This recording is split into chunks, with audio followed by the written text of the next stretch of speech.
marketplaces and payday lenders right next door.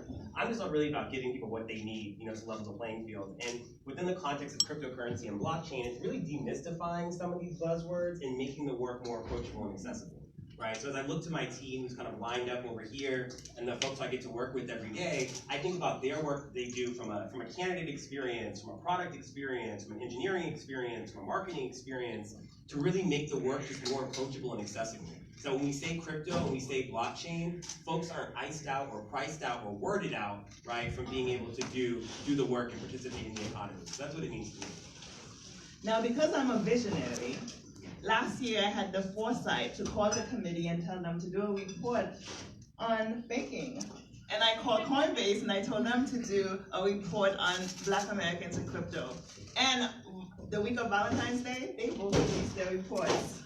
Aren't I so brilliant? But really, it was serendipitous that right before the week of Valentine's Day, the committee released a report about the lack of inclusion in the bank, the lack of diversity in the banking system, and Coinbase announced their report on cryptocurrency and Black Americans. So I would love to hear more a little bit about the findings. So why don't we start with you this time? Sure, and I'll be brief, and I'll make sure that folks who are here, if you've RSVP, we'll make sure that you get a link to the report. There's some really cool visuals. I want to take credit for that report, but I also look at my content team who's here, who did some fantastic work in putting that together. Here's the long story short is we surveyed 6,000 folks here in the US and also in the UK. And what we found is in trying to elevate the experience of Black Americans and also Black folks around the world, what was their real approachability and accessibility to the crypto economy? Our hypothesis, oddly enough, was that given the fact that we didn't really see a lot of diversity in our users of the platform, we actually thought that the interest in the crypto economy and in cryptocurrency would actually be relatively low, especially amongst folks from working class families and so on and so forth. And what we actually found was the opposite. Right, that disproportionately African Americans across the globe and across the country actually have a high interest in the crypto economy and learning more about crypto.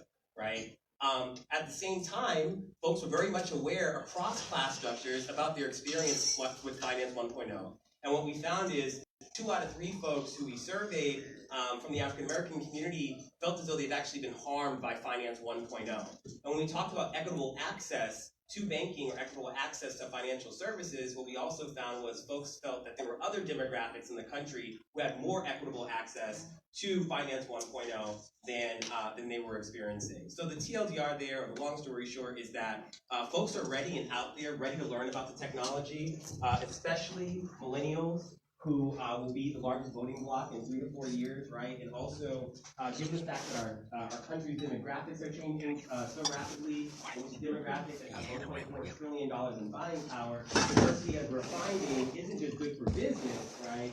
But also really good for the work that we're trying to do to further inclusion. So that's our study down, and I'm excited to share. And it's great to have data that shows that African Americans are excited and want to learn more. And I'd like to take all the credit for all the no, glad to hear. But so the financial services is one of the people in Congress that had a subcommittee dedicated to diversity and inclusion. And y'all heard that last week? Yeah. So last week they released a report, and I don't think I need to tell this room that they're mostly pale, male, and yell. Mostly pale, male, and yell. And so within that regard, I don't think I can say anything more than that. But what I did do is we did have copies of the report, so I think we brought some over, and then there should be some on the table. And then also it's available on our website. And we kind of talk about financial inclusion and diversity. I often think of it as a buzzword, but I think it's always. I think I got into a Twitter argument the other day with some popular person, and I was upset that I think people think about diversity kind of one way, but we also have to